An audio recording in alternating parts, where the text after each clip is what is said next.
O motoqueiro acabou saindo rapidamente da motocicleta. Ele está aí você vê imagens dele sendo atendido ali pelas pessoas, né? E também pelas equipes de socorro, né? Infelizmente não teve maiores problemas, não sofreu ferimentos e acabou ali não passando mesmo do susto.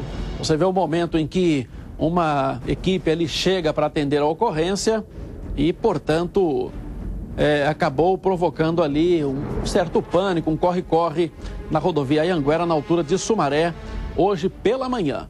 Tá aí o susto realmente, viu?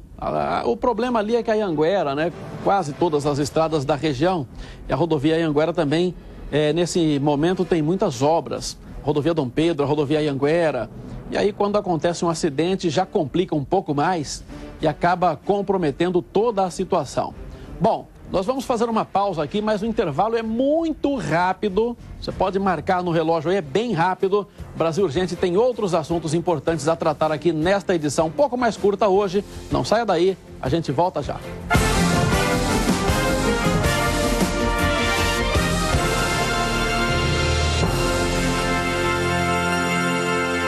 A Classific Carros faz de tudo para ver você de carro.com.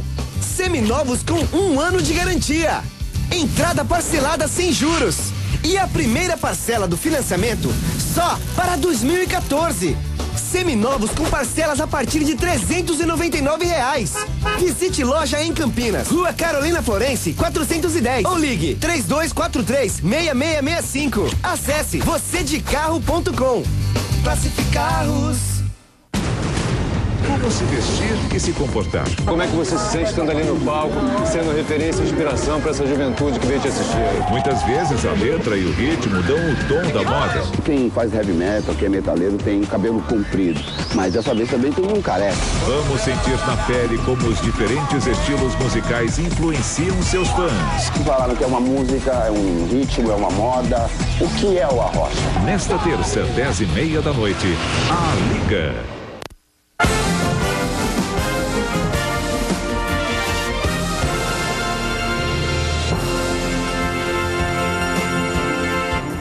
Muito bem, estamos de volta com o Brasil Urgente, intervalo rapidão como prometemos. E ontem você acompanhou aqui no Brasil Urgente os detalhes da primeira audiência sobre a morte do estudante Denis Casagrande, aquele jovem esfaqueado durante uma festa na Unicamp. Os principais réus do processo tiveram a prisão preventiva prorrogada e uma nova etapa do julgamento foi marcada para janeiro. A Letéia Rodrigues esteve lá, acompanhou toda a audiência e traz aqui os detalhes pra gente. Ney, aperte o play. Maria Tereza Pellegrino e Anderson Mamed chegaram pela porta dos fundos do fórum em 2 carros da penitenciária. Os réus e André Ricardo de Souza Mota, que responde pelo crime em liberdade, começaram a ser julgados nesta segunda-feira. 13 testemunhas listadas no processo foram ouvidas. As testemunhas confirmaram tudo aquilo que foi produzido no curso da primeira fase do inquérito policial. Ficou absolutamente demonstrado que esse moço foi covardemente assassinado, que a ré deu a facada nele e que os outros réus ajudaram dando chutes, socos, esqueitadas.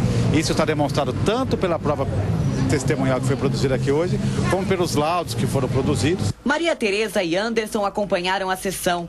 Eles estão presos desde o dia 27 de setembro e são acusados pelo Ministério Público por homicídio triplamente qualificado.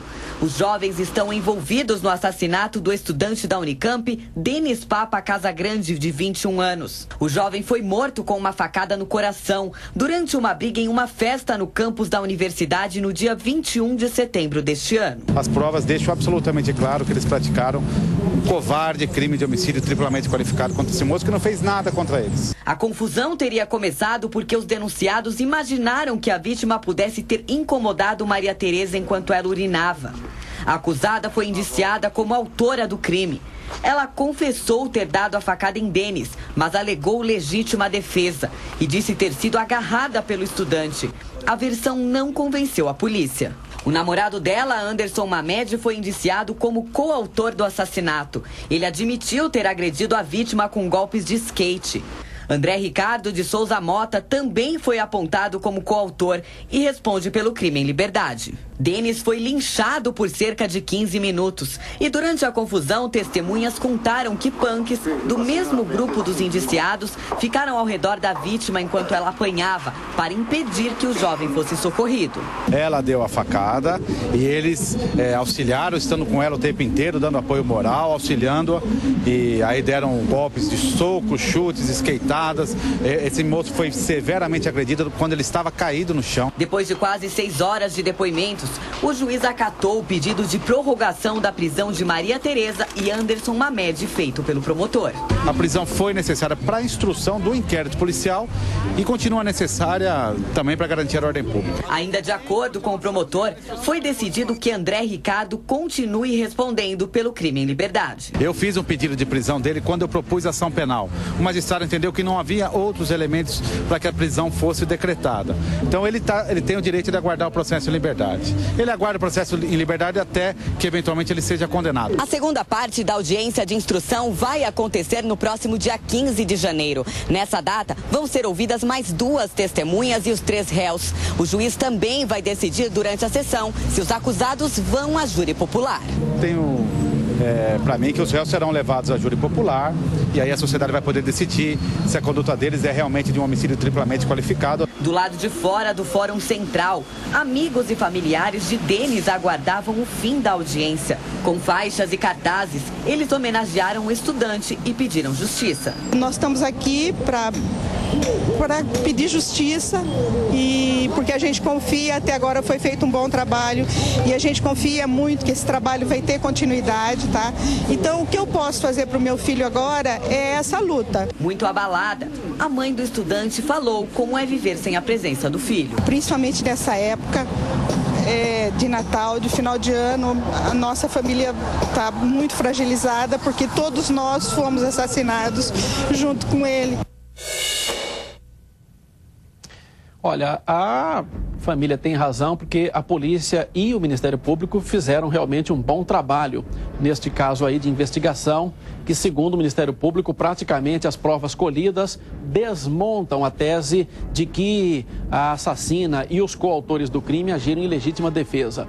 Houve ali uma briga, houve uma agressão, né? De acordo com o que foi apurado até aqui pela polícia e a tese aceita pelo Ministério Público, e também aquela questão, né? Diziam que ele foi confundido com uma pessoa que teria mexido com a moça. Ora, mesmo que fosse mesmo a pessoa que teria mexido com a moça, seria o caso de ser vítima de uma agressão brutal como essa? Isso justificaria o crime? Absolutamente não. Então, realmente, não tem sustentação nenhuma essa questão de legítima defesa, mesmo que fosse o caso da pessoa ter sido aquela que teria mexido com a moça, que teria saído para urinar. Isso que foi contado dia depois do crime. Olha, um incêndio que pode ter sido criminoso destruiu o Moinho de Limeira. O ponto turístico construído em 2011 nunca chegou a ser aberto de fato e foi alvo de investigação do Ministério Público e do Tribunal de Contas do Estado. Quem está acompanhando esse assunto é o Felipe Pereira, que traz as informações para a gente. Boa tarde, Felipe. Mostram o momento em que o fogo consome o Moinho de Limeira. Nesse outro ângulo é possível ver o caminhão do Corpo de Bombeiros chegando ao local, que é de difícil acesso. A estrutura de madeira teria sido incendiada de forma criminosa, já que a área verde ao redor não pegou fogo. A Polícia Militar ainda não tem nenhum suspeito do crime. O moinho de 26 metros de altura e que fica na rodovia que liga Limeira a Iracemápolis custou R$1.900.000 dos cofres públicos. A construção do ponto turístico aconteceu durante a gestão do ex-prefeito cassado Silvio Félix, do PDT. Só que depois da inauguração, o local foi abandonado. Em agosto, a Band visitou o espaço e pôde comprovar a situação. Luminárias, cercas e telhas quebradas. Do lado de dentro, a sujeira tomou conta. O Tribunal de Contas do Estado viu irregularidades na contratação da empresa responsável pela obra, como a baixa concorrência e a falta de apresentação dos documentos exigidos pela Prefeitura na época. Muito bem, e a Delegacia de Investigações sobre Entorpecentes de Campinas prendeu um homem que é apontado como o líder do tráfico de drogas na região do Terminal Central, em Campinas. O Edson Silva acompanha esta ocorrência e está ao vivo conosco. Boa tarde, Edson. Boa tarde, Sena. Exatamente, Sena. Foram 8 meses de investigações da DISE de Campinas, né, que é especializada no combate ao tráfico de drogas, chegassem ao homem que é apontado como responsável por pelo menos 40 pontos de vendas de drogas, todos ali nas imediações do centro da cidade, da antiga rodoviária, da nova estação rodoviária e também do Terminal Central. O Carlos Juliano de Souza Prado, conhecido como corintiano, seria, segundo a polícia, um dos principais traficantes que atuavam aí nessa área que a gente citou, né? Também foi preso o Velber Alves de Almeida, esse é apontado como gerente operacional do corintiano. E uma informação que nos chegou ainda há pouco é que os policiais da DISE, né, apreenderam sobre esse caso aí mais 4 quilos e 400 gramas de diversas drogas aí, 2 quilos de crack, né, pasta base de cocaína e para crack, 1 quilo e 300 gramas de maconha e mais 1 quilo e 100 gramas de haxixe. E ontem, valendo ressaltar, mais 4 quilos e meio de cocaína foram apreendidas aí a respeito dessa prisão aí do corintiano. Segundo nos informaram, essa apreensão de hoje, dessa manhã de hoje, ocorreu em Limeira. Um homem que seria apontado aí também como envolvido nessa quadrilha de traficantes, um homem identificado como Ronaldo de Souza, que seria ligado ao crime organizado, conseguiu fugir ao cerco, que durou ali cerca de 3 horas e foram utilizados aí 5 policiais da DISE nesse cerco, mas terminaram entrando na casa e apreendendo somente a droga. Essa pessoa conseguiu escapar. Mas ontem, no caso, o corintiano e o gerente dele foram presos e a DISE de Campinas tirou de circulação esse que seria um dos maiores traficantes de drogas aí da área central, Sena. Uma boa notícia, porque a gente sempre costuma aqui divulgar informação de apreensão de drogas. Ora o bandido consegue fugir, ora prende ali o vendedor, mas ele é do escalão mais baixo da criminalidade e agora conseguiu-se chegar a uma pessoa que tem uma importância maior dentro da organização, né, Edson? Isso não deixa de ser realmente uma boa notícia, né? Seria 40 pontos de venda, né? O centro da cidade, ele é conhecido como o tráfico formiguinha, em que a polícia fala, né? Diversos pontos de venda, e esse preso ontem seria o responsável por essas diversas biqueiras, como a polícia costuma falar, Sena. É claro que na organização, quando sai um de circulação, logo se nomeia outro, né? A gente conhece como funciona aí o trabalho dessas organizações criminosas. Entretanto, não deixa de ser um bom trabalho da polícia e fica ali o alerta, né, de que a polícia está trabalhando, demonstra o trabalho da investigação e, ao mesmo tempo, de que a quadrilha vai ter que ficar mais esperta agora quando for tentar reaver esses pontos de droga aí. Muito obrigado, Edson, aqui atualizando as informações policiais para a gente. Bom, em um acidente envolvendo um caminhão-baú e uma motocicleta, acabou deixando 3 pessoas feridas hoje de manhã na rodovia Anhanguera, em Sumaré. Você vê imagens aí que o cinegrafista Luca Arantes registrou logo depois do acidente. O tanque da moto acabou ficando enroscado embaixo da cabine do caminhão e pegou fogo. As chamas se propagaram rapidamente e acabaram assustando os motoristas que passavam pelo local. Você vê, portanto, né, uma coluna imensa de fumaça partindo ali do lado inferior da cabine do caminhão, né? Um caminhão-baú que transportava uma carga de colchões, e os bombeiros chegaram depois, aquele susto danado, para evitar qualquer explosão, porque se explode ali um tanque de combustível, ou poderia trazer maiores problemas. Outra preocupação naquele instante das equipes de socorro era justamente com a visibilidade. Essa quantidade gigantesca de fumaça prejudicou a visibilidade ali nesta pista que seguia no sentido americana, né, da rodovia Anhanguera, e acabou assustando ali muita gente. Testemunhas disseram à polícia rodoviária que o motociclista tentou desviar de um carro que fazia uma conversão irregular da pista e acabou esbarrando no caminhão-baú que vinha logo atrás. O motorista do caminhão e uma passageira não tiveram ferimentos, mas como inalaram muita fumaça, foram atendidos na unidade de pronto atendimento do Jardim Macarenco, em Sumaré, depois foram liberados. Já o motociclista que alegou estar bem, assinou um termo de compromisso e acabou liberado sem passar por avaliação médica. Felizmente, então, sem maiores problemas, né? Sem maiores gravidades em torno da saúde das pessoas envolvidas nesse acidente, mas um susto tremendo ali na rodovia Anhanguera hoje pela manhã. Isso aconteceu pouco antes das 10 da manhã, aqui na rodovia Anhanguera. É impressionante a quantidade de fumaça que saiu da cabine desse caminhão.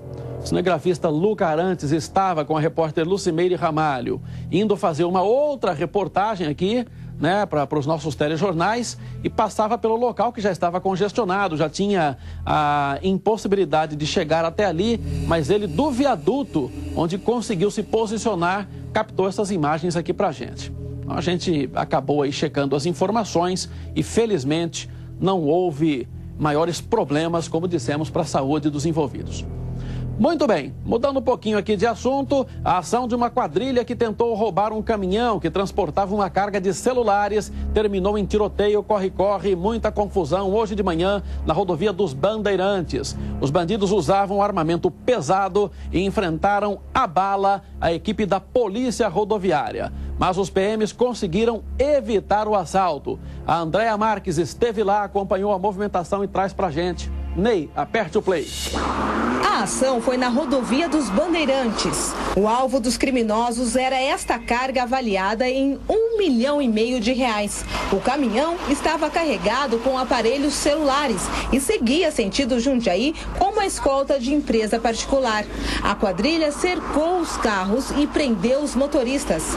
Atrás deste monumento, que fica no quilômetro 96, os assaltantes fizeram a transferência do produto para um outro carro. A intenção era não levantar suspeitas. E a gente já conhece ali o trecho, a gente já passa com vistas ali, porque eu tenho um monumento ali e eles ficam ali abrigados atrás, escondendo toda a ação deles. Foi o motorista que passava pela rodovia que chamou a polícia depois de perceber a ação dos bandidos. Quando a equipe do tático ostensivo rodoviário chegou, foi recebida por vários tiros. Pelo menos 12 criminosos participaram da ação. Eles estavam armados com fuzil. Foram quase 5 minutos de troca de tiros. 4 disparos atingiram a viatura da polícia. As marcas nos vidros dão pistas do poder de armamento da quadrilha. Os bandidos fugiram sentido à cidade de Sumaré. A polícia encontrou este aparelho que impede que a mercadoria seja rastreada. Pela maneira que os ladrões agiram, a polícia desconfia que seja uma quadrilha especializada em roubo de carga.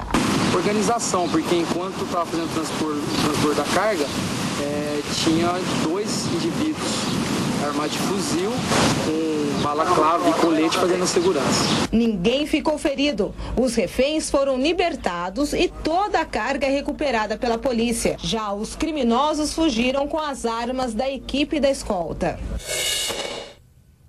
Isso é um tipo de delito que está desafiando as autoridades que cuidam da segurança pública, que é o roubo de cargas. Aqui na nossa região tem uma malha viária importante e cargas de alto valor agregado. Essa combinação está trazendo muito problema para os motoristas, para aqueles vigilantes que fazem a escolta e também para todo mundo que trafega ali. Você vê um tiroteio ali, armas de grosso calibre, tinha ali fuzil HK, né? Fuzil de alto poder de impacto, aquela munição lá, normalmente 7,62, e acaba trazendo ali uma dificuldade enorme para as forças de segurança também. Você viu a equipe do TOR, né, a equipe de tático e ostensivo rodoviário da Polícia Militar Rodoviária, toda perfurada ali, crivada de bala. Então é uma confusão realmente. E tem outro detalhe também, né? Hoje em dia está aumentando muito o comércio eletrônico, né? Então existe muita entrega de material, principalmente desse tipo aí, de material celular, tablet, materiais, equipamentos eletrônicos. Muita gente está comprando em lojas virtuais e aí aumenta o tráfego, né, para esse tipo de entrega. E aí a bandidagem está atenta num caso como esse, o que se imagina é que os bandidos tinham informações privilegiadas, né, para saber, porque o carro ali nem era caracterizado, ninguém sabia o que estava transportando, mas o bandido sabia que tinha uma carga importante ali. Então ele conseguiu abordar no meio do caminho, fecharam ali, renderam os vigilantes e se não fosse o motorista que passou pelo local ter acionado a polícia rodoviária, que chegou a tempo de pegar ali o transbordo do material para iniciar teve o tiroteio, mas a polícia conseguiu frustrar o assalto, eles foram embora sem levar. Se não fosse isso, já teria dado certo e oferecido risco de vida aí àquelas pessoas que estavam como reféns, né? E aí tem esse detalhe. Outro detalhe é que quando fez a transposição dessa mercadoria, os bandidos usaram essa estratégia justamente porque normalmente a transportadora coloca ali rastreador. E ali a polícia rodoviária, a polícia depois consegue ver onde é que está a carga. Então eles pegaram a carga, estavam passando para outro veículo,